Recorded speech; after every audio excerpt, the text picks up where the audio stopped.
This channel does not promote any violent, harmful, or illegal activities. All content provided by this channel is meant for an educational purpose only.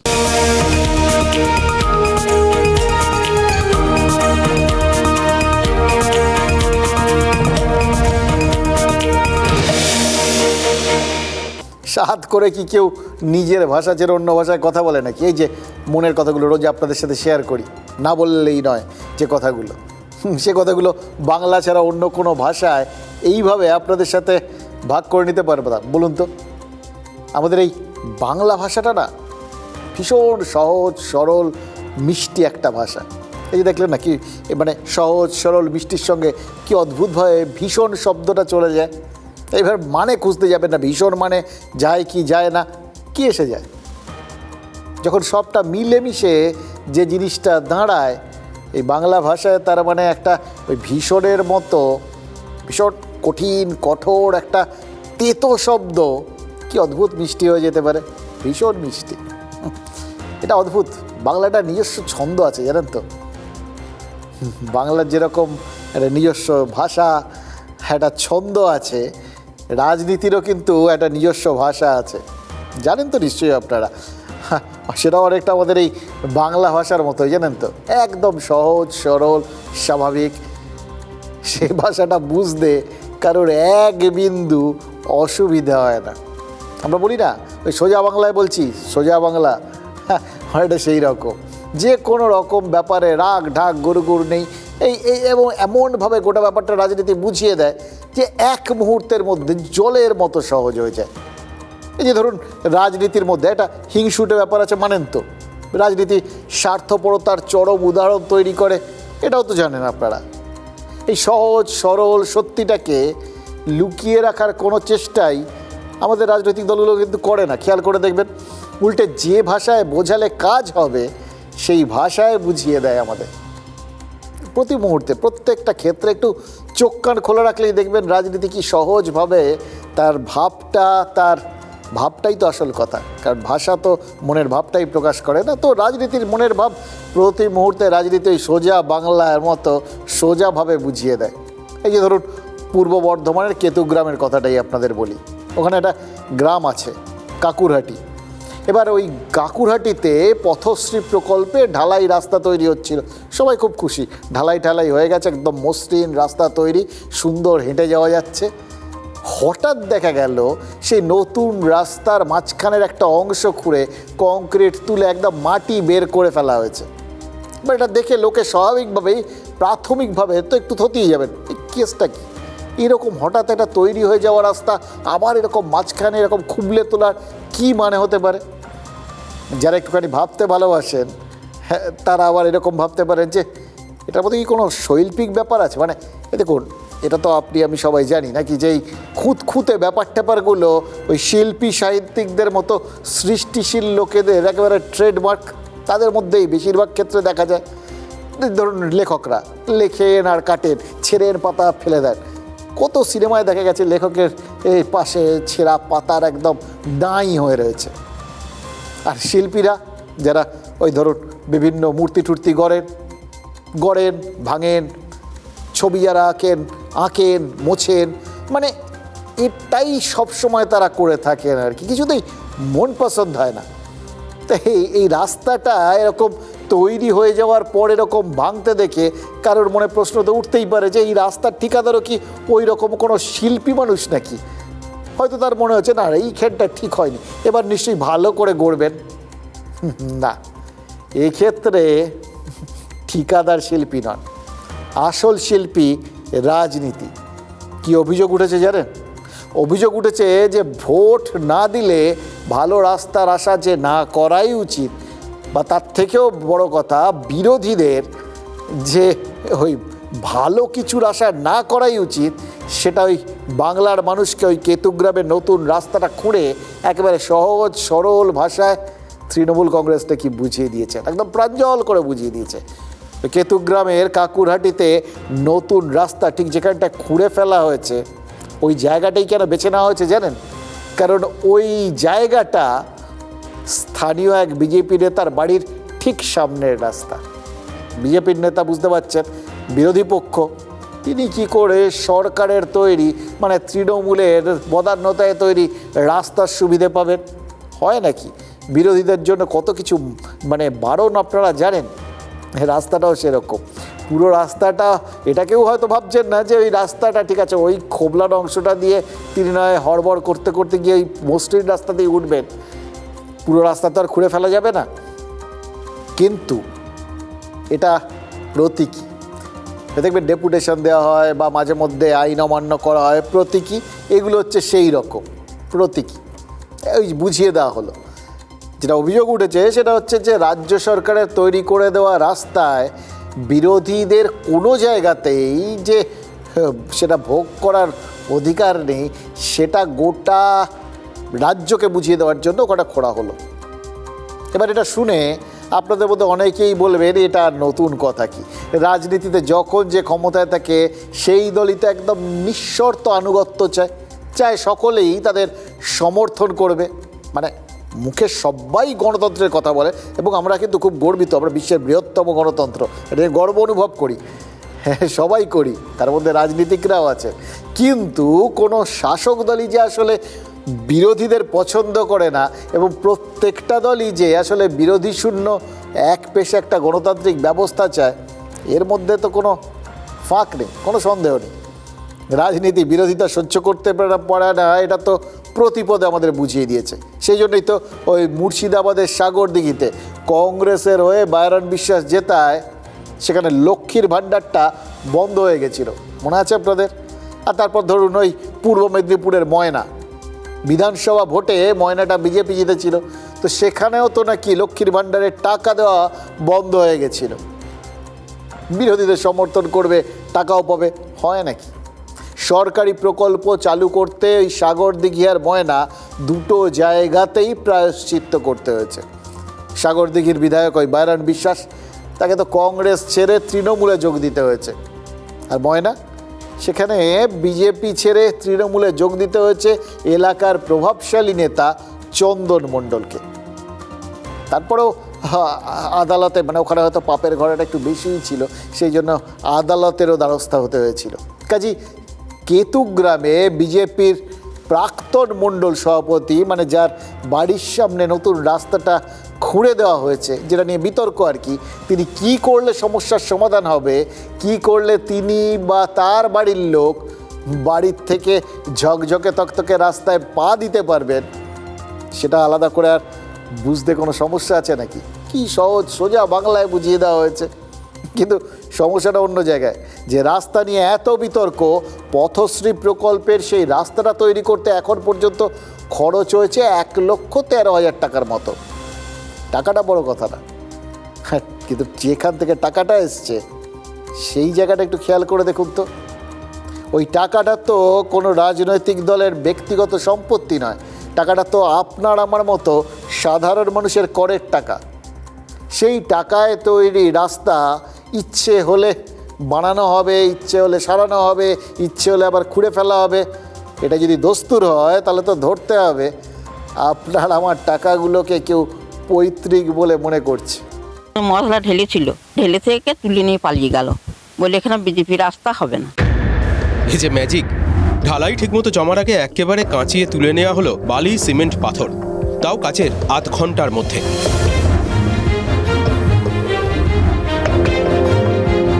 পূর্ব বর্ধমানের প্রান্তিক গ্রাম এই প্রশ্নে তোলপাড়। নবগ্রাম অঞ্চলের কাকুরহাটির এই ছোট্ট গলিতে বাড়ি বিজেপি নেতা ভিকু ঘোষের। তাঁর বাড়ির সামনে ঢালাই করেও তড়িঘড়ি রাস্তা মুছে ফেলা হয়েছে। যেহেতু আমি বিজেপি পার্টি করি, সেই অপরাধে কিছু টিএমসি নেতা এবং গ্রামের মেম্বার দুজনে এসে কন্ট্রাক্টরকে কাজটা বন্ধ করে দেওয়া করিয়েছে। এইখানে 2 গাড়ি মশলা ঢাললো আমাদের এই দূরে, ঢালার পর ওরা খেতে বসলো, দিয়ে খেয়ে উঠে কি হলো কে জানে, তারপরে আবার মশলা তুলে নিয়ে ওখান থেকে রাস্তা। যে গলিতে রাস্তা হয়েও উঠে গেল সেখানে 10-12টি পরিবারের বাস। অনেকেরই প্রশ্ন, বিজেপি নেতাকে জব্দ করতে গিয়ে বাকিদেরও বিপদে ফেলা হলো নাকি? রাগে গজগজ করছেন স্থানীয় বাসিন্দারা।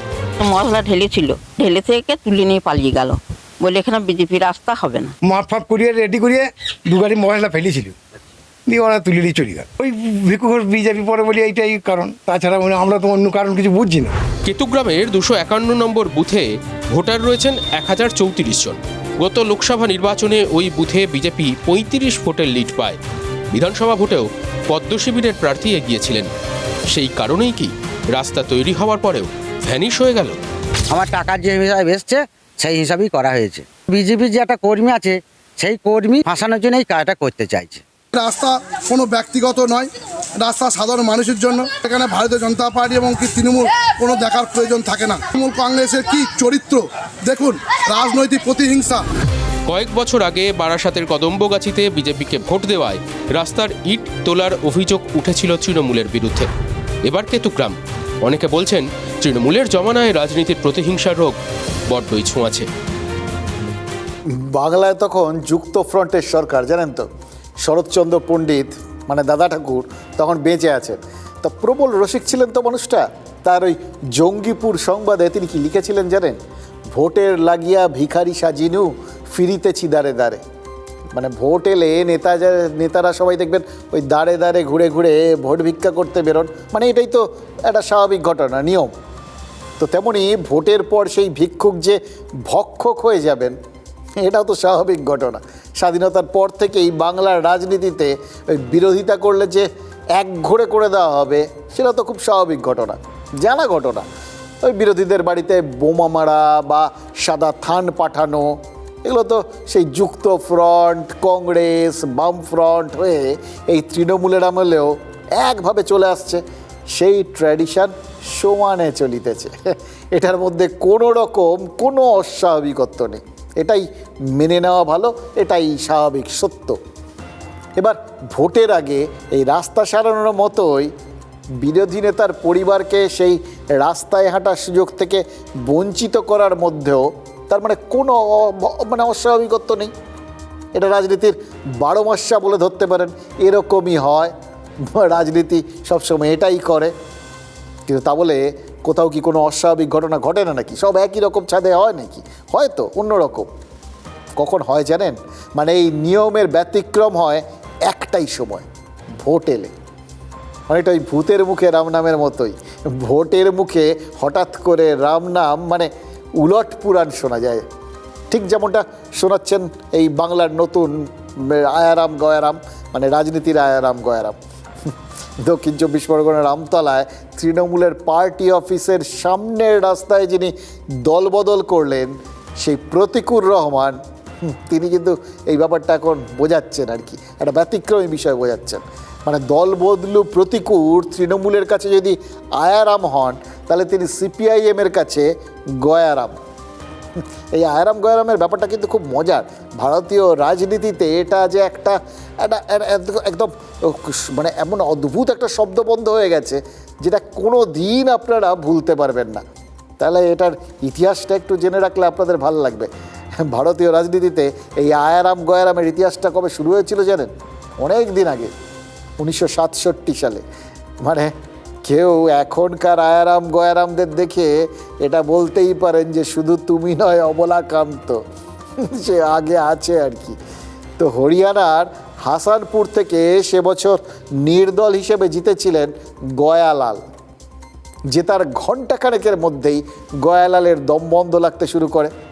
সুতরাং তিনি যোগ দেন অক্সিজেনের আশায় কংগ্রেসে। এবার কংগ্রেসে যোগ দেওয়ার ঘণ্টা কয়েকের মধ্যেই আবার তার ফের দম বন্ধ লাগে, অক্সিজেনের অভাব হয়। সুতরাং দুপুরের মধ্যে গয়ালাল কংগ্রেস ছেড়ে যোগ দেন ইউনাইটেড ফ্রন্টে। কিন্তু সেখানেও অক্সিজেনের বড় অভাব, দম বন্ধ লাগছিল। তার হয়তো মনে হচ্ছিল এখানে থেকে মানুষের জন্য কাজ করা যাবে না। সুতরাং বিকেলের মধ্যেই তিনি ফের কংগ্রেসে ফিরে আসেন। এবার গয়ালাল যখন দ্বিতীয়বার কংগ্রেসে ফেরেন, তখন তৎকালীন কংগ্রেস নেতা রাও বীরেন্দ্র সিং একটা অসাধারণ মন্তব্য করেছিলেন। সাংবাদিকদের তিনি বলেছিলেন, গয়ারাম আব আয়ারাম হ্যায়। তো সেই থেকে নেতারা দলবদল করলেই লোকে প্রশ্ন করেছে যে হ্যাঁ, এটা কি তাহলে সেই আয়ারাম গয়ারামের ট্র্যাডিশনটাই চলছে? তার থেকেও বড় কথা, এই আয়ারাম গয়ারামের রাজনীতিতে কি তাহলে আদর্শ বলে কিছু নেই? প্রতিকুর রহমান কিন্তু আজ বলেছেন যে মমতা বন্দ্যোপাধ্যায় এবং অভিষেক বন্দ্যোপাধ্যায়ের আদর্শই তার আদর্শ, মামাটি মানুষই তার জীবনের ধ্রুবতারা। এই মুগ্ধতা প্রতিকুর রহমানের কি হঠাৎ করে তৈরি হলো এই রাস্তায় দাঁড়িয়ে। মানে দেখুন, প্রতিকুর রহমানের দমবন্ধ লাগছিল, ঠিক যেরকম করে দলবদল করার আগে সমস্ত রাজনৈতিক নেতার লাগে। সেটা তো ভালো কথা, শুধু অক্সিজেনের জন্য যেখানে যাওয়ার দরকার সেখানে তিনি গেছেন, ধরে নিচ্ছি এটা তার হাসপাতাল। কিন্তু হাসপাতালের বদলে তাকে দাঁড় করানো হলো কোথায়? পার্টি অফিসের সামনের রাস্তায়। কি বলা হলো? সিপিএমকে পথে নামাতে, এটা কিন্তু অভিষেক বন্দ্যোপাধ্যায় বলেছেন, সিপিআইএমকে পথে নামাতে পথে নামানো হলো প্রতিকুরকে। এবার এটারও আবার অনেকগুলো মানে হয়। প্রতিকুর তিনি নিজে তাকে রাস্তায় নামিয়ে আনলো তৃণমূল। তার থেকেও বড় কথা, প্রতিকুর কি ওই সিপিআইএমকে রাস্তায় নামাবেন? মানে তৃণমূল কি চাইছে যে সত্যি সত্যি এই সোশ্যাল মিডিয়ার প্ল্যাটফর্ম ছেড়ে সিপিআইএম রাস্তায় নামুক? বললাম না, রাজনীতির প্রত্যেকটা কথায় একটা অদ্ভুত মোড় থাকে, আর সেইগুলোর মধ্যে দিয়ে নতুন নতুন ব্যাখ্যা তৈরি হয়। তবে একটা জায়গা কমন থাকে, জানেন তো, এই যারাই দল বদল করেন তারা কয়েকটা, অন্তত প্রথম মুহূর্তটায় অসাধারণ কিছু কোড দেন। তো এই ক্ষেত্রে প্রতিকুর তিনিও কিন্তু বেশ ফিল্ম স্টারদের মতো একটা কোড দিয়েছেন যে এটা নাকি ট্রেলার ফিল্মের, আসল সিনেমা নাকি আরও বেশি বাকি। অর্থাৎ আয়ারাম গয়ারামদের তালিকা সেটা কি তাতে শুরু হয়ে তাতে শেষ নয়, আরও অনেক লম্বা আছে। বাংলা ভাষার জন্য অসংখ্য মানুষ প্রাণ দিয়েছিলেন এবং আজকের এই দিনটাকে প্রতিষ্ঠা করেছে গোটা বিশ্বের ময়দানে। আজকে ঠিক সেই সময় দাঁড়িয়ে পশ্চিমবঙ্গের মাটিতে বাংলার অস্মিতা, বাংলার গৌরব, যেটা নিয়ে বাংলার মুখ্যমন্ত্রী লড়াই করছেন, সঙ্গে আমাদের নেতৃত্ব অভিষেক ব্যানার্জি লড়াই করছেন। এবং আমার মনে হয়েছে যে এই সময়কালে দাঁড়িয়ে বিজেপির বিরুদ্ধে লড়াই করবার জন্য, বিজেপিকে আটকানোর জন্য যেভাবে গোটা ভারতবর্ষে মানুষের কণ্ঠরোধ হচ্ছে, তার বিরুদ্ধে দাঁড়িয়ে বিজেপির বিরুদ্ধে লড়বার জন্য সবচেয়ে বড় শক্তি হচ্ছে তৃণমূল কংগ্রেস। দলে দম বন্ধ করা পরিস্থিতির মধ্যে অনেকেই মুখ খোলা শুরু করেছে। হয়তো আমি রাজপ্রাসাদের বাইরে এসে জিজ্ঞেস করেছি, রাজা একটু থামুন। ওই প্রসাদের মধ্যে ঘুমন্ত শিশু জেগে উঠেছে, প্রশ্ন করে, রাজা তোর কাপড় কোথায়? দলের অভ্যন্তরে যারা দম বন্ধ করেছিল, সেই দম বন্ধ অবস্থা থেকে আমি নিঃশ্বাস নিতে এসেছি। যত দলবদলু আছে বাংলার রাজনীতিতে, কেউ দলবদল করার সময় কখনো বলে না যে আমি কোনো ব্যক্তিগত অ্যাম্বিশনের জন্য, কোনো কিছু পাওয়ার জন্য, কোনো লোভে, কোনো প্রলোভনে দলবদল করছি। সবাই তার আগের দলে 10টা খুঁত দেখিয়ে দলে গণতন্ত্র নেই, কথা বলতে পারছি না, দম আটকে আসছে, এইগুলো বলেই লোকে দলবদল করে। নতুন কোনো কথা বলছে না প্রতীক। যাদের কোনো স্বার্থ নেই, যারা স্বার্থ সিদ্ধির জন্য রাজনীতিতে আসেনি, তাদের মধ্যে আমি মনে করি প্রতিকুর অন্যতম। এই একটা জায়গায় না আমরা বুঝি যে এই যারা দল বদলাচ্ছেন তাদের কেন একটু মনে হয় না যে একটা ট্রানজিশন, একটা কুলিং পিরিয়ড বলে তো কিছু থাকে। হঠাৎ করে আগের দিন অবধি কিছু একটা বলে পরের দিন পুরো উল্টো বলা, ধাক্কা লাগে না? মানে আমাদের হয় জানেন তো, মানে আমাদের ধরুন সাংবাদিকরা মাঝে মধ্যে তো তারা কোম্পানি পাল্টান, চ্যানেল পাল্টান আর কি। তো বলার সময় ধরুন একটা জায়গায় কাজ করে এসছেন অনেক দিন, সেখান থেকে অন্য একটা চ্যানেলে গেলেন, বলার সময় কিন্তু মুখ দিয়ে পুরনো চ্যানেলের নাম মাঝে মধ্যে বেরিয়ে আসে। এটাই স্বাভাবিক, এটাই হওয়ার কথা, এটার মধ্যে কোনো অস্বাভাবিকত্ব নেই। তার জন্য একটু সময় দিতে হয়। কিন্তু এই যে কালকে বললেন তৃণমূলের থেকে খারাপ কিচ্ছু হয় না, তৃণমূলের জন্য রাজ্য রসাতলে যাচ্ছে, হ্যাঁ সব থেকে খারাপ দল এবং নেতা নেত্রী সব ওই দলে, পরের দিন ওখানে এসে বললেন যে আসলে এখানেই চরম শান্তি, চরম প্রাপ্তি।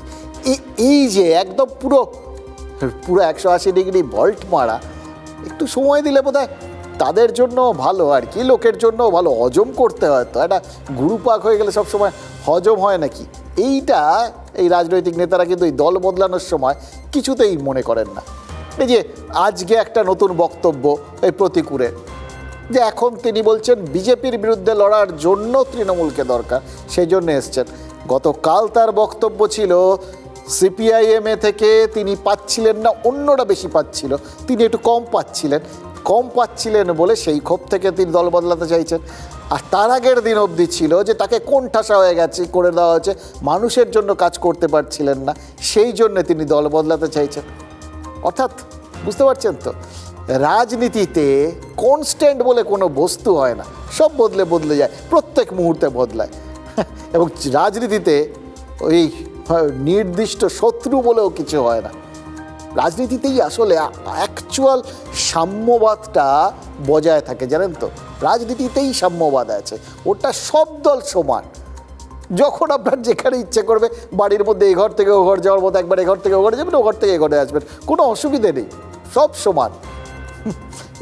এই যে একটা বাকি যে সমস্ত কিছু যেগুলো আমরা দেখি, অর্থাৎ বিরোধিতা, ক্ষোভ, বিক্ষোভ, দ্বন্দ্ব, এগুলো যে সব আসলে মায়া, এই বোধটা যতদিন না আপনার আমার হবে, আমরা যতদিন না সেই মোক্ষ লাভটা করব এবং বোধিজ্ঞান লাভটা করব, ততদিন অবধি আমরা কিছুতেই বুঝতে পারবো না। এগুলো দেখে আমরা নিজেরাই উচ্চাটন করব। দেখুন, বিরোধিতাই যে সব নয় সেইটাই তো বোঝার কথা আপনাদের। এবং বড় মনের পরিচয় যে কত রকমভাবে দেওয়া যায়, সবাই প্রতি মুহূর্তে নিজেকে সেইভাবে লোকের সামনে উপস্থাপনা করেন। তাই জন্যই তো লোকসভা ভোটে যাকে 7 লক্ষের বেশি ভোটে হারিয়েছিলেন অভিষেক বন্দ্যোপাধ্যায়, তাকে দলে টেনে নিলেন। এবং যেহেতু একদম সোজা বাংলা বললে লেজে গোবরে করে হারিয়েছিলেন, সেই হেতু অভিষেক বন্দ্যোপাধ্যায় প্রতিকুর রহমানকে নিয়ে বড় মনের যে পরিচয় দিয়েছেন, আবার একই সঙ্গে তিনি যে প্রতিকুর রহমানকে তার জায়গাটা দেখালেন, অর্থাৎ আক্ষরিক অর্থেই রাস্তায় নামিয়ে দিলেন, বললেন যে প্রতিকুর তাকে কিন্তু এবার পথে নেমে সিপিআইএমকে পথে নামাতে হবে। এইগুলোর মধ্যে কত গূঢ় অর্থ লুকিয়ে আছে বলুন তো। ওই বলছিলাম, হয়তো ওই রাস্তা দিয়ে প্রতীককে রাস্তায় নামানোর এটাই হচ্ছে কারণ, প্রতীকের পেছন আরও অনেকে আসবেন, সেই রাস্তাটা তৈরি করতে করতে বা দেখাতে নিয়ে আসবেন প্রতীক, এটা একটা কারণ হতে পারে। অথবা প্রতীক তিনি রাস্তায় তার উপরে রাগে বা যে কোনো কারণে হোক তিনি এমন একটা পরিস্থিতির সৃষ্টি করবেন যে সিপিআইএমকে পথে নামতে হবে, তাহলে বাম ভোট আর রামে যাওয়ার যেটুকুনি পড়ে ঠরে আছে আর কি, সেটা যাওয়ার সম্ভাবনা থাকবে না। তাহলে সেক্ষেত্রে তৃণমূলের সুবিধা হবে। মানে এই রকম বিভিন্ন মানে প্রতীকী, এই প্রতীকের প্রতীক বদল করার মধ্যে দিয়ে আমাদের সামনে পরিষ্কার হয়ে গেল।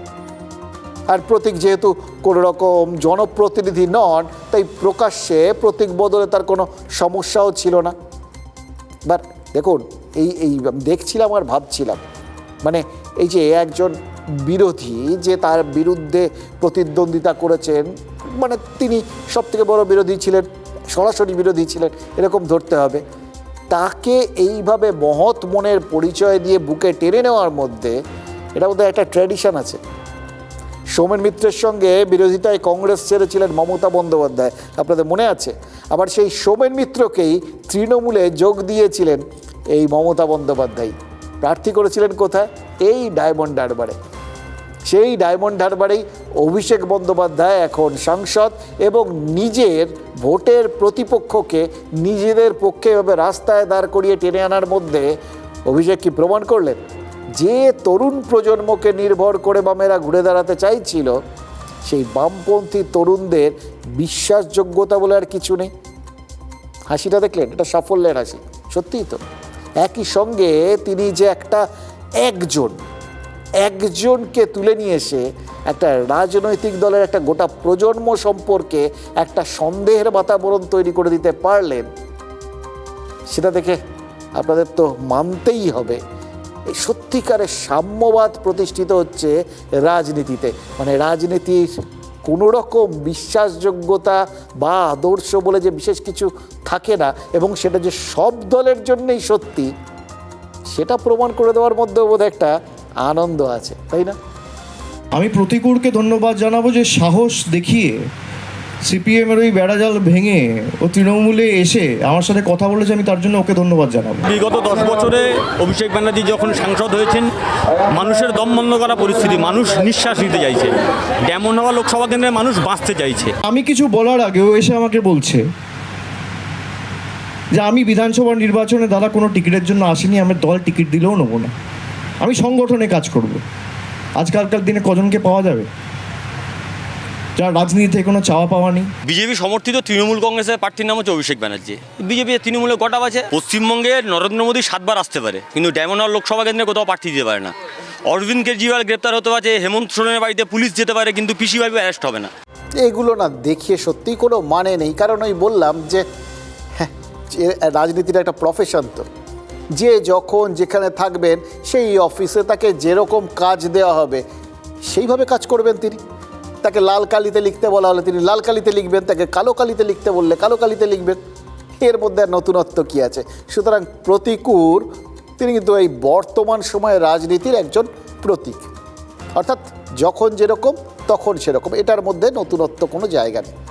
কিন্তু এই একটা জায়গা আমি খুব খেয়াল করলাম, আপনারাও খেয়াল করেছেন নিশ্চয়ই, যে অভিষেক বন্দ্যোপাধ্যায় কিন্তু শুরুতেই বলে দিলেন যে প্রতিকূর তিনি কিন্তু প্রার্থীপদ চাননি। অর্থাৎ সবাই কিছু বলে না পাওয়ার জন্য, প্রার্থী হওয়ার জন্য তারা এসছেন। প্রতিকূরকে নিশ্চিত করে একই সঙ্গে তৃণমূলকে এটা বুঝিয়ে দিল যে তাকে আপাতত প্রার্থী করা হচ্ছে না। মানে আশু এই মুহূর্তে কিছু প্রাপ্তিযোগ, সেটা কি ওই শর্ত সাপেক্ষে, মানে ওই ছোটো করে লেখা থাকে না শর্তাবলী প্রযোজ্য, তা প্রতীকের ক্ষেত্রেও কি কোনো শর্তাবলী প্রযোজ্য? মানে দেখুন, যেভাবে অভিষেক বন্দ্যোপাধ্যায় তাকে প্রশংসা করলেন, তাকে তো শুনে মনে হতে পারে ডায়মন্ড হারবারের নতুন ডায়মন্ড হাতে পেয়েছেন আর কি। কিন্তু যাকে আর কি কাজ ভেবে ভুল করেছিলেন মোহাম্মদ সেলিম, কিন্তু তাকে যে আরও কিছু মানে এলেন তো কিছু প্রমাণ করে, নিজের যোগ্যতা প্রমাণ করে তবে কিছু পেতে হবে, এটাও বলে দিলেন। এই প্রসঙ্গে হঠাৎ মনে পড়ে যাচ্ছিল, মাঝে মাঝে দেখবেন ওই বিভিন্ন রিলসগুলো আসে, তাতে এই পুরনো ক্লিপটা আসে। মমতা বন্দ্যোপাধ্যায় যেবার ওই রেল দফতর নিয়ে একটা বিতর্কের জেরে বিজেপিতে মানে ওই বাজপেয়ীর মন্ত্রিসভা ছেড়েছিলেন, তো সেই সভার মানে সেই সময় লোকসভার একটা রেকর্ডিং আসে, যেখানে তাকে ওখানটায় ওই লোকসভায় দাঁড়িয়ে লালু প্রসাদ যাদব মমতা বন্দ্যোপাধ্যায়কে প্রশ্ন করেছিলেন, কি এটা সত্যি নয়, যে এটা কি সত্যি যে আপনি রেল দপ্তর চাননি? মমতা বন্দ্যোপাধ্যায় রেগে বেগে বলেছিলেন, না আমি চাইনি। তাতে লালু প্রসাদ বলেছিলেন, তো চাননি তাই জন্যে পাননি। তা সেই একইভাবে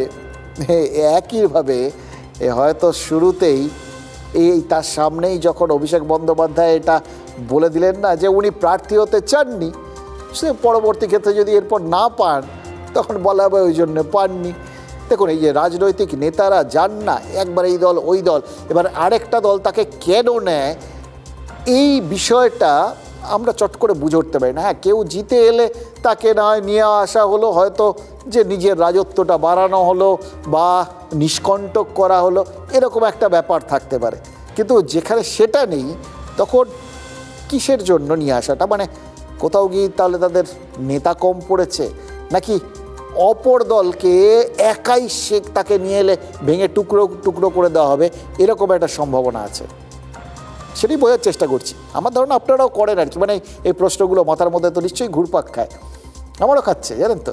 এই যে ধরুন, এই যে এতদিন প্রতিকূর রহমান সিপিআইএমে ছিলেন, মানে সিপিআইএমটা করলেন আর কি, তাতে রাজ্যে মানে একদম পুরো ওলট পালট তৈরি করে দেওয়ার মতো কিছু পরিস্থিতি কি তৈরি হয়েছিল? সিপিআইএম তারা তো ক্রমাগত কমছে, সেই কমাটা কি আটকানো গেছিল? মানে প্রতিকূরের প্রভাবে বামপন্থীরা শূন্য থেকে উত্তরণের রাস্তাটা কি খুঁজে পেয়েছিলেন? এগুলো আমরা জানতে চাইছি, মানে বোঝার চেষ্টা করছি। এগুলো বুঝলে কিন্তু অনেক বড় সুবিধা হয়ে যায়।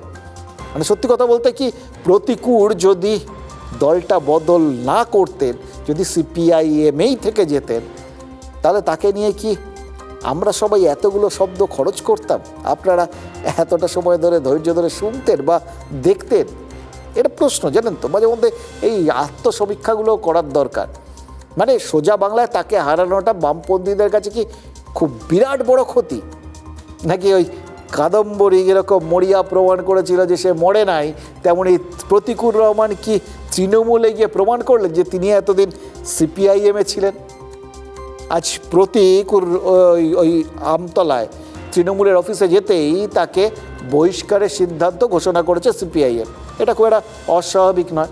তারা দেখছিলেন যে, তারা চাননি যে প্রতিকূর রহমানকে শহীদ করে ওখানে যাওয়ার সুযোগ করে দিতে, যে তারা বহিষ্কার করেছেন, সুতরাং প্রতীক বলতেই পারতেন দল বহিষ্কার করেছে, আমার উপায় ছিল না তাই আমি চলে গেলাম। কিন্তু তারা ওয়েট করে করে যতক্ষণ না প্রতিকূর তৃণমূলে গিয়ে জয়েন করার সিদ্ধান্ত, যোগ দেওয়ার সিদ্ধান্তটা ঘোষণা করছেন, ততক্ষণ তাকে বহিষ্কার না করে বরঞ্চ বাম মনোভাবাপন্নদের মনে একটা ভাব বা বার্তা দেওয়ার চেষ্টা করলেন যে প্রতিকূল নিজের স্বার্থে গেছে, দল তার সঙ্গে কোনো রকম গদ্দারি করেনি বা তার প্রতি কোনো প্রতিহিংসামূলক আচরণ করেনি। এবার এই জন্যেই সমস্তটা নিশ্চিত হয়ে যাওয়ার পর সিপিআইএম বহিষ্কার করেছে, করবে, এটাই স্বাভাবিক ছিল। এত বছরের ইতিহাসে একমাত্র সৈফুদ্দিন চৌধুরীর সঙ্গে সিপিআইএমের একটা সম্মানজনক বিচ্ছেদ হয়েছিল। সৈফুদ্দিন চৌধুরীকে বহিষ্কার করেনি সিপিআইএম, প্রতিকূল তাকে বহিষ্কার করা হয়েছে, কিন্তু তারপরেও তার সাফল্য কামনা করেছেন সিপিআইএমের রাজ্য সম্পাদক মোহাম্মদ সেলিম। কেন? হ্যাঁ, তার কি মনে হচ্ছিল যে সত্যি সত্যি প্রতিকূল যেটা বলেছেন তার দায়ভার তার উপরেই বর্তায়, অর্থাৎ দলের ভেতরে আবার সবাই আরও অনেকের কি মুখ খুলতে শুরু করেছে এবং একটা আড়াআড়ি ভাগ হয়ে যাওয়ার মতো ব্যাপার। তাহলে মানতে হবে যে প্রতিকূল অত্যন্ত বড় মাপের নেতা, যিনি একটা মানে অতীতকালে আমরা যেরকম দেখেছিলাম অবিভক্ত কমিউনিস্ট পার্টি ভেঙে সিপিআইএম হয়েছিল, ঠিক সেরকমই হয়তো এক্ষেত্রেও হ্যাঁ এটা অবিভক্ত সিপিআইএম ভেঙে সিপিআইএম আর আরেকটা ওই সিপিআইএম পন্থী তৃণমূল বা তৃণমূলপন্থী সিপিআইএম এরকম একটা তৈরি হলো আর কি, মানে তৃণমূলের মধ্যেই সেটা রইল। এই রকম একটা রাস্তা, ভাগাভাগির রাস্তা কি প্রতিকূল দেখাবেন? এই রকম একটা যে ভাবনার জায়গা তৈরি হচ্ছে বা প্রতিকূল বলার মতো জায়গায় পৌঁছেছেন, সেটার জন্য পুরো দায়ভার কি তার উপর বর্তাবে? এটা নিশ্চিতভাবেই মোহাম্মদ সেলিমকে কিন্তু তাড়া করে বেড়াবে এবং তিনি যে এখন পর্যন্ত এটা নিয়ে কোনো রকম মন্তব্য করেননি এবং চেষ্টা করছেন যে তাকে সন্তান স্নেহেই দেখেন, এইটা বুঝিয়ে নিজের অবস্থানটা পরিষ্কার রাখতে তার সব থেকে বড় কারণটা হয়তো এটাই। ভেতরে ভেতরে কি তার মধ্যেও কোনো রকম একটা অপরাধবোধ কাজ করছে না? ঠিক কোনখানটায় ভুল করলাম এই মুহূর্তে দলের তিনি যেহেতু সেক্রেটারি, তার উপরেই যে দায় ভারতাবে, এটা তো স্বাভাবিক। একটা অফিস থেকেও যদি অনেক লোক ছাড়তে শুরু করেন, তাহলে অফিস যিনি চালাচ্ছেন তার কিন্তু তার অ্যাপ্রেইজাল, অর্থাৎ তার যখন তার পারফরমেন্সটা যাচাই করা হয়, সেখানে কিন্তু ঢেঁড়া পড়ে যায়। তো সেই দিক থেকে দেখতে গেলে মোহাম্মদ সেলিমের কেরিয়ারে একটা ঢেঁড়া পড়ে যাওয়ারই কথা। কিন্তু দেখুন, এই বাজারেও তিনি আবার একটা বড় সার্টিফিকেট পেয়ে বসে আছেন এবং তাকে কে সার্টিফিকেট দিয়েছেন জানেন? শুভেন্দু অধিকারী। চমকে উঠলেন তো? এটাই রাজনীতি। বলছিলাম না, আজকের দিনটা যেহেতু ভোট আসছে, সুতরাং সবই ভূতের মুখে রাম নামের মতো উল্টো ব্যতিক্রমী উলটপুরন হচ্ছে সব। বিরোধী দল নেতা কি বলেছেন জানেন? রাজনৈতিক বিরোধিতা থাকলেও তিনি স্বীকার করতে বাধ্য হচ্ছেন যে মোহাম্মদ সেলিম অনেক বড় নেতা। এই ভোটের আগে ওই বললাম রামের মুখে বামের প্রশংসা, এটা কি কাকতালীয় নাকি বাম ভোট টানতে শুভেন্দু অধিকারীর মতো বিজেপি নেতার মুখে এ ধরনের প্রশংসাই এখন স্বাভাবিক? সম্পাদক মণ্ডলীর সিদ্ধান্ত প্রতিকূল রহমান শত্রু শিবিরে যোগ দেওয়ার জন্য এবং পার্টি বিরোধী কার্যকলাপে লিপ্ত থাকার জন্য তাকে আমরা বহিষ্কার করছি। সাফল্যের শিখরে উঠুক, ভালো থাকুক, এই আশা করব। আপনার কাছে সে বশ্যতা স্বীকার করেন, আপনার হ্যাঁতে হ্যাঁ মেলায়নি, আপনার স্তাবকে পরিণত হয়নি। খুব গায়ে জ্বালা সেলিম বাবুদের। ছলে বলে কৌশলে লোভে প্রলোভনে কোন ফাঁদে যদি কেউ পা দেয় তখন তো দুঃখ লাগেই। না, ডিল হয়েছে, হ্যাঁ ডিল হয়েছে। বিজেপিকে পশ্চিমবঙ্গের মাটিতে আটটাও বিজেপিকে ঢুকতে দেবো না, এইটাই ডিল হয়েছে আমার। পথ চলতে গিয়ে যদি পচা শামুকে পা কেটে যায় পুকুরে নামতে গিয়ে, তোমার দুঃখ লাগবে না? আমার সকল পিতা, আপনি ভালো থাকবেন। আমি অনেকবার করে বলেছিলাম পিতা আমার সঙ্গে কথা বলুন, বাবা কথা বলুন, বাবা কথা বলেননি, দরজাও খোলেননি। সেলিম সাহেবের সঙ্গে প্রতিকূল রহমানকে ম্যাচ করবেন না, একদম ম্যাচ করবেন। সেলিম সাহেব বামপন্থী আন্দোলনের টলেস্ট লিডার, ন্যাশনাল ফিগার। প্রতিকূলের কথাগুলো শুনলে আপনাদের কিন্তু মনে হবে যে দুটো জায়গা রয়েছে। এক, সিপিআইএম কি বিজেপির সঙ্গে হাত মিলিয়েছে? মানে সিপিআইএমে থাকলে কি বিজেপির বিরোধিতা করা যেত না? নাকি তিনি ভেবেছেন হতে পারে যে সিপিআই এই মুহূর্তে এখন ক্ষীণ শক্তি, হীনবল, তাদের দিয়ে বিজেপিকে আটকানো যাবে না, সুতরাং তৃণমূলে যেতে হচ্ছে, এটা ঠিক আছে। তাহলে যে অভিযোগগুলো তিনি দলের বিরুদ্ধে করছেন সেটা কি দল বদলানোর জায়গা তৈরি করতে, কারণ তৈরি করতে? এগুলো ভাবার এই জন্য একটু বেশি করে, কারণ এই ধরনের তরুণ নেতাদের সামনে রেখেই তো অন্যরকম একটা রাজনীতিতে মোড় আসবে, এরকম আশা প্রত্যাশা সাধারণ মানুষ করে টরে থাকেন আর কি। এই তরুণ নেতাদের মানে ভবিষ্যৎ প্রজন্মটাকে একটু ভালো করে বুঝে নেওয়া দরকার, মানে এই লালমোহনবাবুর ভাষায় বললে একটু কাল্টিভেট করে দেওয়া দরকার, দেখা দরকার। দেখুন, প্রতিকূলকে তৃণমূলে নিয়ে অভিষেক বন্দ্যোপাধ্যায় যদি প্রমাণ করে থাকেন যে রাজনৈতিক শত্রুতা চিরকালীন হয় না, তাহলে শুভেন্দু অধিকারী মোহাম্মদ সেলিমের প্রশংসা করে কি বোঝালেন? শত্রুর শত্রুকে বন্ধু বলাটাও কি রাজনৈতিক কৌশল? এটাই কি বোঝালেন? দেখুন, ভোটের মুখে শুভেন্দু অধিকারীর মুখে বামেদের প্রশংসা শুনে যদি ভাবেন এটা বিচ্ছিন্ন ঘটনা, তাহলে আপনার ভাবতে হবে বা মনে রাখতে হবে এরকম বিচ্ছিন্ন ঘটনাগুলো যখন পরপর ঘটে তখন সেটাই তো মনে হয় সত্যি হতে চলেছে। অর্থাৎ যেটা শুরুতে বলেছিলাম, ভোট এলে চেনা জিনিসগুলো উল্টো হয়ে যায়। ঠিক যেরকম আজ পার্থ চট্টোপাধ্যায় বুদ্ধদেব ভট্টাচার্যের প্রতি গভীর শ্রদ্ধা দেখিয়েছেন। বেহালা পশ্চিমের বিধায়ক রাজ্যের প্রাক্তন মুখ্যমন্ত্রীর অমরত্ব প্রার্থনা করেছেন।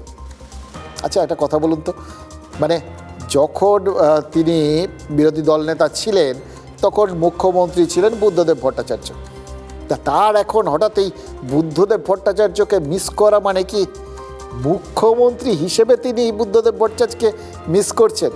তাহলে তো আবার এই মুহূর্তে তার যে দলের কাছে তিনি যে গুরুত্ব প্রার্থনা বা পুনরাভিষেকটা তিনি মনে মনে চাইছেন সেই জায়গাটায় কাঁটা পড়ে যাবে।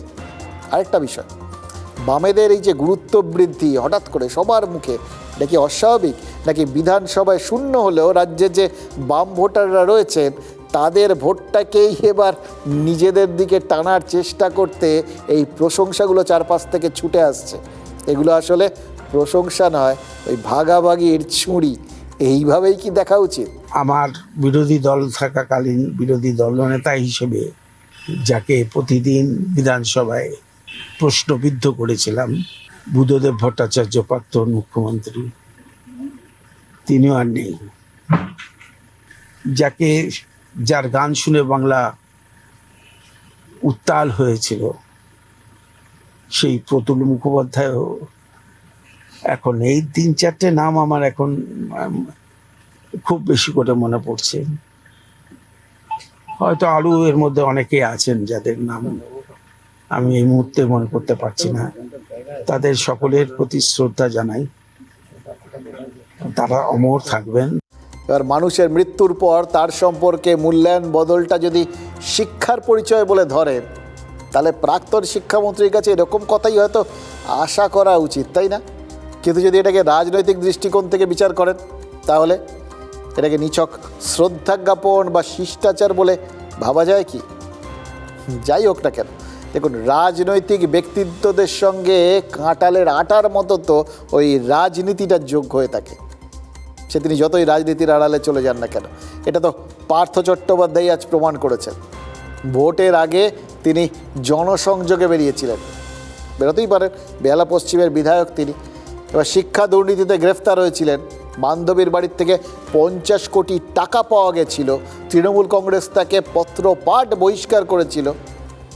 কিন্তু পার্থ চট্টোপাধ্যায়ের মন থেকে যে রাজনীতি করার ইচ্ছেটা চলে যায়নি, বরং সেটা যে এখনও কাঁঠালের আটার মতো চটচট করছে, সেটা যেরকম এই জনসংযোগ থেকে প্রমাণিত, তেমনি রাজনৈতিক বার্তা থেকেও তো প্রমাণিত যে তিনি ঠিক কী চাইছেন।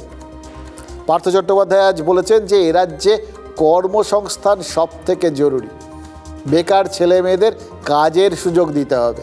আচ্ছা, এটা এই শতাব্দীর সব থেকে বড় জোকস বলে বিবেচিত হবে? হাস্যকৌতুক। ওই ঢাকার ব্যাপারে আমাদের ইদানিং একটুখানি অন্যরকম ছুতমার্ক তৈরি হয়েছে আর কি, কিন্তু ওই ঢাকার কুট্টিরা, ঢাকাইয়া কুট্টি যারা কথায় কথায় বলতেন কইয়েন না কর্তা, আমার ঘোড়াটাও হাসবো, তাদের ক্ষেত্রে মনে করাটা কি খুব অন্যায় হবে। মানে এই জন্যে বলছি যে এটা ঘটনা। পার্থ চট্টোপাধ্যায় এখন অবধি তার বিরুদ্ধে কোনো অভিযোগ তো প্রমাণিত নন, তিনি দোষী সাব্যস্ত নন, ঠিক, কিন্তু তিনি অভিযুক্ত তো বটেন। তার বিরুদ্ধে বেকারদের চাকরি চুরির গাদা গাদা অভিযোগ তো রয়েছে। সেই তিনি, মানে যার জন্য এই অসংখ্য ছেলেমেয়ের চাকরি গেছে বলে অভিযোগ, যার জন্য অসংখ্য ছেলেমেয়ে এখনও রাত জাগেন, তাদের যোগ্যতা থাকা সত্ত্বেও, যোগ্যতা মান পার করা সত্ত্বেও যারা চাকরি পাননি বলেন, কারণ তাদের চাকরিগুলো চুরি গেছিল, তার দিকেই তো আঙুল তোলেন তারা সবাই। সেই তিনি কর্মসংস্থানের পক্ষে সওয়াল করছেন যখন, তখন বুঝতে হবে যে দশচক্রে যেরকম ভগবান ভূত হতে পারে, তেমনি রাজনৈতিক পাকে চক্রে ভূতের মুখেও রাম নাম শোনা যেতে পারে। এই নিয়োগ দুর্নীতির তদন্তে দেখুন, যখন এই দিকটা বলবেন যে পার্থ চট্টোপাধ্যায় তো দোষী প্রমাণিত হননি, ততক্ষণ পর্যন্ত এটাও মনে রাখতে হবে তিনি তো অভিযোগ মুক্তও হননি। তাই বেকার ভাতা কতটা জরুরি এই প্রশ্নের উত্তরে তিনি যখন কর্মসংস্থানের পক্ষে সওয়াল করছেন, তখন বুঝতে হবে কয়লার থেকে ময়লা ধোয়ার আপ্রাণ চেষ্টাটা শুরু হয়েছে। কারণ ভোট এসে গেছে, ওই বললাম ভোট এলেই সব উল্টে যায়, উলট পুরাট, যেগুলো অস্বাভাবিক সেগুলো স্বাভাবিক লাগতে থাকে। পার্থ চট্টোপাধ্যায় তার মানে ভোটে লড়তে চাইছেন, আর তাই ব্যক্তিগত উদ্যোগে জনসংযোগে বেরোচ্ছেন। হয়তো প্রমাণ করতে চাইছেন যে রাজনীতি তাকে ছাড়লেও তিনি রাজনীতিকে ছাড়েন। কথাটা একটা অন্য মাত্রার, কিন্তু কর্মসংস্থানটা সবচেয়ে আগে। কর্মসংস্থানের সুযোগ করে দেওয়া, আমার কর্পোরেট জীবনেও আমি তা করেছি। আমাকে যারা ঢিল মারছে, কাদা মারছে, তারা ভেবে দেখুক যে সেই সময় কত লোকের মমতা ব্যানার্জির মুখ্যমন্ত্রীত্বে কর্মসংস্থান হয়েছে। আমি সে বিশ্বাস থেকে সরে যেতে পারছি না।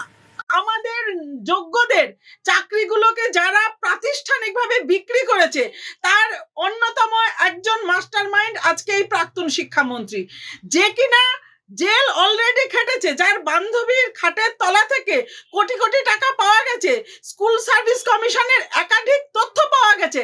তারপরে ভাবতে পারছেন কতটা লজ্জা ঘেন্নার মাথা খেয়ে আবার তার নিজের বিধানসভায় এসে এই ধরনের বুলি কপচায় যে কর্মসংস্থানের দরকার। মানে একটা লজ্জাহীন বলছে ভাতা নয় চাকরি চাই, বাট নিজে 26,000 লোকের চাকরি খেয়ে ঢেকুর দলি নিয়ে এত মেদ জমিয়েছে, তারা বলছে ভাতা নয় চাকরি দিতে হবে, আর পাবলিক বলছে এই পার্থ চট্টোপাধ্যায়কে জেল নয় ফাঁসি দিতে হবে। পার্থ চ্যাটার্জি সম্পর্কে দল তার অবস্থান জানিয়েছে। সেদিনও যা অবস্থান, এখনো পর্যন্ত সেই অবস্থানের সঙ্গে কোনো পরিবর্তন অফিসিয়ালি দল জানায়নি। দল সেদিনকে পরিষ্কার, আমাদের সর্বভারতীয় সাধারণ সম্পাদক বলেছিলেন যে আমরা বেনিফিট অফ ডাউট নেতাকে নয় জনতাকে দিচ্ছি, কারণ যে সার্কামস্টেন্সিয়াল এভিডেন্স সেদিনকে পাওয়া গিয়েছিল খাটের তলার থেকে টাকার বান্ডিল, এটা তো সত্যি দলের জন্য ভালো বিজ্ঞাপন হয়নি। দল তাই দলের নেতা, অত বড় নেতা হওয়া সত্ত্বেও রেয়াত করেনি, তাকে সমস্ত পদ থেকে সরিয়ে দিয়েছিল। দেখুন, পার্থ চট্টোপাধ্যায় মনে মনে হয়তো ভাবছেন যে ঠিক যেরকমভাবে ওই জ্যোতিপ্রিয় মল্লিক বা অন্যান্যরা, তারা আবার জীবন কৃষ্ণর মতো লোকজন তারা ফিরে এসে আবার কাজকর্ম করতে ঠরতে পারছেন দলের হয়ে আর কি, তাকেও নিশ্চয়ই একটা সুযোগ হয়তো দল দেবে। হয়তো মনে মনে ভাবছেন যে তাকে হয়তো ফের একবার প্রার্থী করে দল প্রমাণ করতে চাইবে সব ঝুট হ্যাঁ, কিচ্ছু হয়নি, এই জন্যই আমরা ওকে আবার দিয়েছি। দেখো, আসলে পার্থ চট্টোপাধ্যায় নতুন করে শুরু করতে চাইছেন, জানেন তো। 21-এর বিধানসভায় তিনি সরকার আর দলের শীর্ষস্তরে ছিলেন, 22 সালে জেলে গেছিলেন, কিন্তু তার আগে দল আর সরকারের সব গুরুত্বপূর্ণ সিদ্ধান্তে পার্থ চট্টোপাধ্যায়ের সরাসরি মতামত ছিল। তাই কর্মসংস্থানের কথাটা মনে পড়াটা স্বাভাবিক। 21-এর বিধানসভার আগে তৃণমূলের যে ইস্তেহার ছিল, সেখানে তো কর্মসংস্থানের কথাটা সবার প্রথম লেখা হয়েছিল। এই বাঁদিকের ছবিটা ভালো করে খেয়াল করুন, এটা সর্বভারতীয় তৃণমূল কংগ্রেসের 2021-এর ম্যানিফেস্টো। পেজ নম্বর 1-এর 3 নম্বর প্যারায় কী লেখা ছিল? বেকারত্বের হার কমাতে প্রত্যেক বছর 5 লক্ষ কর্মসংস্থান। এটাকে মূল লক্ষ্য বলে বলা ছিল। এবার বিস্তারিত মানে পরবর্তী 5 বছরের মূল লক্ষ্যের দিকে যান বা প্রতিশ্রুতির পাতায় যান, সেখানেও তো 3 নম্বর প্যারাতে স্পষ্ট করে লেখা বছরে 5 লক্ষ কর্মসংস্থানের লক্ষ্যমাত্রা পূরণ করা হবে। এগুলো কিন্তু আপনারা গুগলে যদি এআইটিসি ম্যানিফেস্টো 2021 সালের ম্যানিফেস্টো লিখে সার্চ করেন তাহলে পেয়ে যাবেন, দেখে নিতে পারেন, এখনও রয়েছে আর কি। এবার সরকারের এতদিন যে অতিক্রান্ত হয়ে গেল বা 21 ধরলে আরও 5 বছর যে অতিক্রান্ত হলো, এই প্রতিশ্রুতিটা 5 লক্ষ চাকরির কতটা রক্ষা হয়েছে? নিশ্চয়ই আসতে এই সামনে যে ইশতেহারটা আসছে সেটাতে যেটা ছাপানোর কাজ সম্ভবত শুরু হয়ে গেছে, সেখানে লেখা থাকবে 5 বছরে 5 লক্ষ মানে গত 5 বছরে 25 লক্ষের চাকরি, এরকমই তো হওয়ার কথা। কোথায় হয়েছে, কারা পেয়েছে, এই সমস্ত প্রশ্ন করার কোনো মানে হয় না। তবে গত ডিসেম্বরের রিপোর্ট কার্ডেও যখন বলা হয়েছে যে তৃণমূলের আমলে 2 কোটি চাকরি হয়েছে, তার মানে নিঘাত হয়েছে। পার্থ চট্টোপাধ্যায় জেলে ছিলেন তো মাঝের সময়টায়, তাই জানতে পারেননি এত কর্মসংস্থান হয়ে গেছে। তাই 200% হয়ে যাওয়া কাজগুলোর সম্পর্কে খোঁজখবর না জেনেই এখন কর্মসংস্থানের কথা বলছেন। এবার চাকরি যে হয়েছে বা হচ্ছে সেটা জানতে আপনাকে কোথায় যেতে হবে? যুবসাথীর ক্যাম্পে, সোজা কথায় বেকার ভাতার লাইনে। আপনি বলবেন তো যে এটা তো বেকার ভাতা, কর্মসংস্থান কোথায়? আরে আপনি যদি টাকা পান, সেটা কি কাজ করলেন? আপনি বাড়িতে বসে ঘুমোলেও সেটা তো একটা কাজ। তার বদলে যদি টাকা পান তাহলে ধরতে হবে আপনার একটা কর্মসংস্থান হলো কিনা। কর্মসংস্থানের মূল লক্ষ্যই তো আপনার হাতে টাকা আসবে, যে যেরকম যোগ্যতা সে সেরকম পাবেন। এই যে মাসিক 1,500 টাকা, এটা কিসের জন্য? তৃণমূল পাড়ায় পাড়ায় অটো আর টোটো করে প্রচার করছে এই টাকাতেই একজন বেকার চাকরি ইন্টারভিউ দিতে যেতে পারবেন। আজ অভিষেক বন্দ্যোপাধ্যায় সে কথা বলেছেন, অস্বীকার করার কোনো উপায় নেই। বহু বেকারের গাড়ি ভাড়া এবং হাত খরচে এটা যে কাজে লাগবে, এটা একদম মানে সত্যি কথা। অনেক জায়গায় আছে তাদের সত্যি এই টাকাটুকু নিয়েও থাকে না। তৃণমূল বলতে চাইছে পরোক্ষ কর্মসংস্থান এটাই। হাত খরচ না থাকলে কাজ খুঁজতে যেতে পারতো না। এবার বেকার ভাতা পেয়ে সবাই নিশ্চয়ই কাজ খুঁজতে বেরোবে। সহজ অঙ্ক। আজ অবধি বেকারের লাইনে কতজন দাঁড়িয়ে গেছেন জানেন? সংখ্যাটা 50 লক্ষ পার হয়ে গেছে। মানে ইশতেহারে প্রতিশ্রুতি ছিল প্রত্যক্ষ 25 লক্ষের কর্মসংস্থানের, তার সঙ্গে যোগ হলো আরও 25 লক্ষের কর্মসংস্থান, 50 লক্ষ। এটাকে ডবল চাকরি বলবেন না তো আর কাকে বলবেন বলুন তো? এবার এই টাকা নিয়ে কেউ যদি চাকরি খুঁজতে না বেরোয়, সেটা সরকারের দায়? দোষ দেওয়া যাবে সরকারকে? সরকার ভেবেছেন, দিয়েছেন, এটা কি কম নয়? দেখুন, সরকারের দায়িত্ব একটাই, এই বেকার ভাতার এই লাইনটা শেষ পর্যন্ত যেন ওই তৃণমূলের মানে প্রতীকটা অবধি পৌঁছে যায়, ব্যাস। যারা মাধ্যমিক পাশ করেছেন কিন্তু এখনো চাকরি পাননি, তাদেরকে সাহায্য করে সহযোগিতার হাত বাড়িয়ে দিয়েছে আমাদের সরকার, তার যাতে অসুবিধা না হয়। সে বলছে অনেকে বলছে 1500 টাকায় কিছু হয় না। আমি মানি 1500 টাকায় কিছু হয় না, কিন্তু তাকে যদি আগামী দিন 5টা জায়গায় ইন্টারভিউ দিতে হয়, তাকে মায়ের কাছে হাত পাততে হবে না। এই 1500 টাকা করে গাড়ি ভাড়া দিয়ে সে নিজের ইন্টারভিউটা নিজে দিতে পারবে। এটা আমার আইডিওলজি। মমতা ব্যানার্জি যেটা বলেন সেটা আসলে নোবেলজয়ী অর্থনীতিবিদ অমর্ত্য সেন, অভিজিৎ বিনায়ক বন্দ্যোপাধ্যায় তারা বারবার করে বলছেন যে যখন দেশের অর্থনীতির চাকা ঘুরছে না, তখন প্রান্তিক মানুষের হাতে অর্থ পৌঁছে দিতে হবে, যাতে তারা ক্রয় ক্ষমতা থাকে, যাতে অর্থনীতির চাকা রোটেশন হয়। দেখুন, এই সৌরজগতের গোটা বিষয়টা চলার জন্য যেটা দরকার হয়, একটা মধ্যে একটা শক্তি থাকে। এক্ষেত্রে সেই শক্তিটা কি? মানে এই রাজনৈতিক সৌরজগতে টাকার জোগান। তো এই টাকার জোগানের জায়গা তো একটুখানি একটা কিছু প্রশ্ন আছে। মানে রাজ্য সরকার যখন এই যুবসাথীর কথা ঘোষণা করেছিল, তখন সেই খাতে যে টাকাটা তারা রেখেছে 5,000 কোটি টাকা, সেটা দিয়ে দেখা গেছে মোটামুটি 28 লক্ষের মতো বেকারকে ভাতা দেওয়া যেতে পারে। কিন্তু এখনই তো 50 লক্ষ বেকার নাম নথিভুক্ত করে রেখেছে, তাহলে বাকি টাকাটা আসবে কোত্থেকে? আবার অন্য কোনো জায়গার থেকে, অন্য কোনো ভাণ্ডার থেকে? তো যাই হোক, মানে শক্তির কিন্তু সৃষ্টিও নেই, বিনাশও নেই। সুতরাং কোন জায়গার থেকে কোন জায়গায় শুধু রূপান্তর হয়ে যাবে সেটা আমরা জানি না। আশা করব বিষয়গুলো আর কি যারা লাইনে দাঁড়াচ্ছেন তাদের হাতে শেষ পর্যন্ত সেই শক্তির অংশ পৌঁছবে।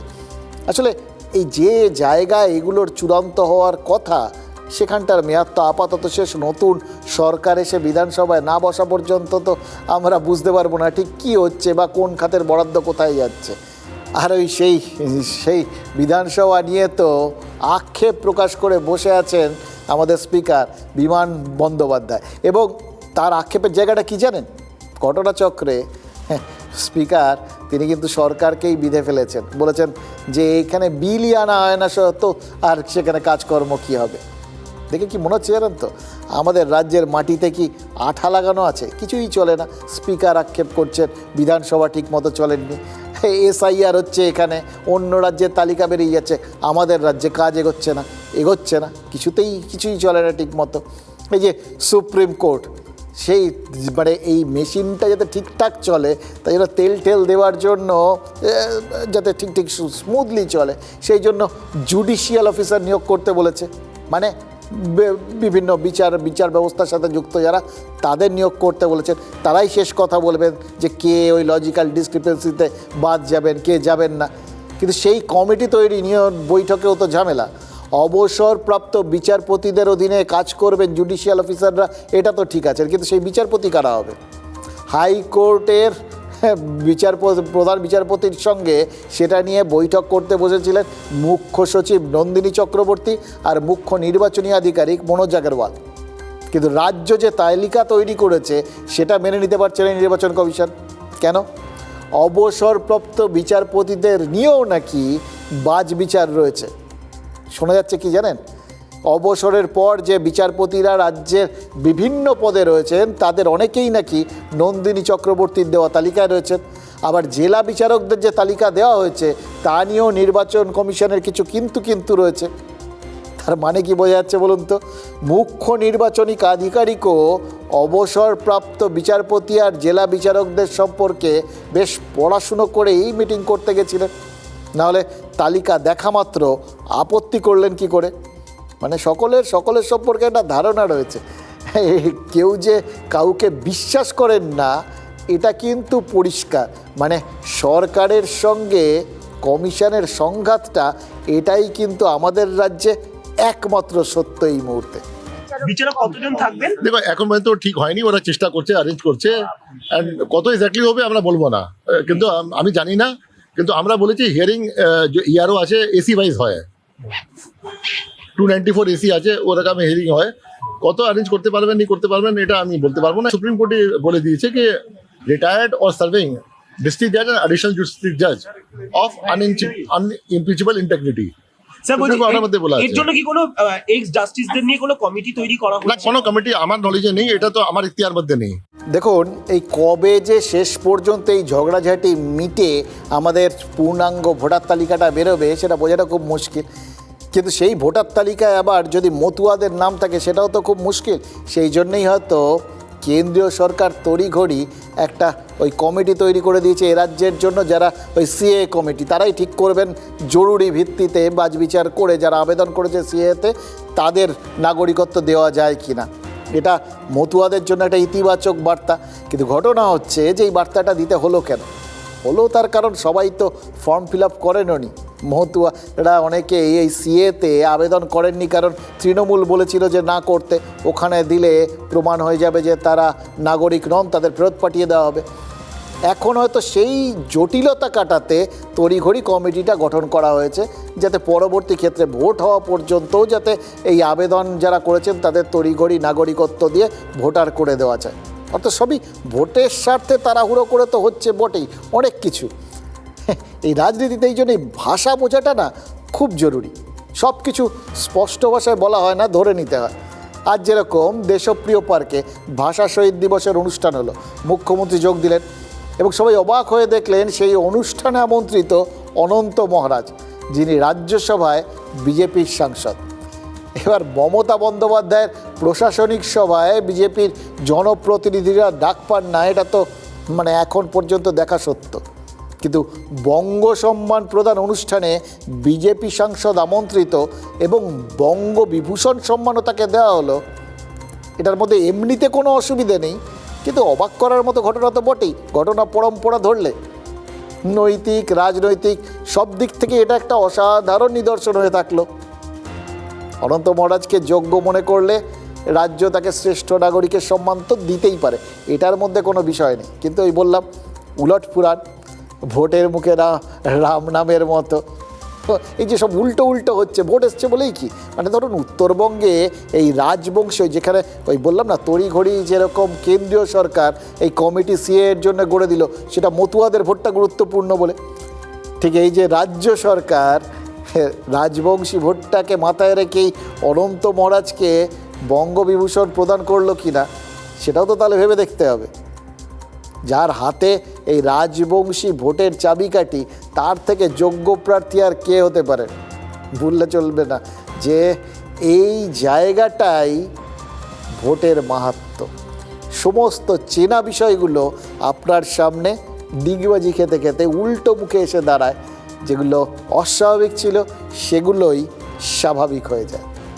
যদি দুটো আশীর্বাদ বাণী আপনি রাজবংশী ভাষায় বলুন, আমরা খুশি হব। কায় শুনিবে দুঃখের কথা কায় কয়, পুছিলে পরিচয় দেয় আমাক রাজবংশী কয়। তিনি রাজবংশী ভাষা সম্প্রদায়ের জন্য যেভাবে আন্দোলন করছেন, করে যান। বিজেপির এখন এমন অবস্থা পশ্চিমবাংলায়, বিজেপির এমপিও বিজেপির বিরুদ্ধে লড়তে চাইছে। বিধর্মী কিছু লোকজন বাংলা বিদ্বেষী। অনন্ত মহারাজের অন্যতম দাবি হচ্ছে উত্তরবঙ্গকে আলাদা রাজ্য করা।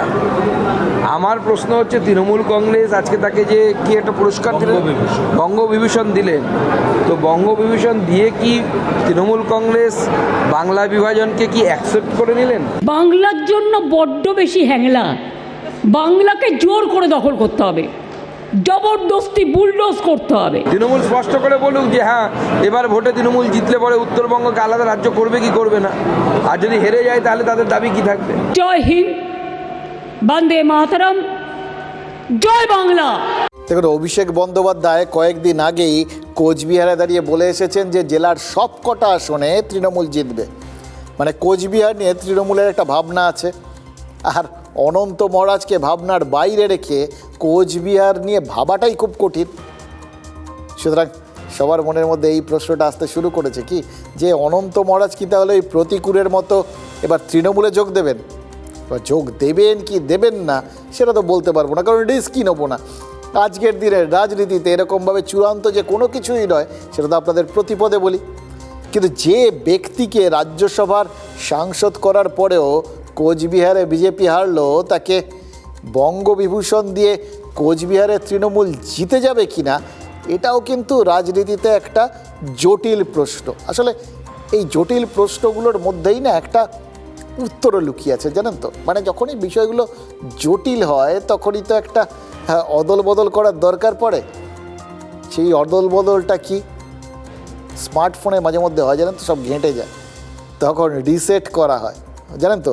মানে একদম যেরকম ছিল শুরুতে সেই জায়গায় নিয়ে যাওয়া হয়, তাহলে এই সব পরিবর্তনগুলো উধাও হয়ে গিয়ে একদম ঠিকঠাক জায়গায় চলে যায়, একদম নতুন কেনা ফোন হয়ে যায় আর কি। তো রাজনীতিতে এই রিসেটটা হচ্ছে এরকমই একটা প্রক্রিয়া, বিভিন্ন লোককে বিভিন্ন পর্যায়ে নিয়ে যাওয়া, বিভিন্ন পুরনো পর্যায়ে বা চেনা পর্যায়ে, সবথেকে বড় কথা হচ্ছে প্রত্যাশিত পর্যায়ে নিয়ে যাওয়া।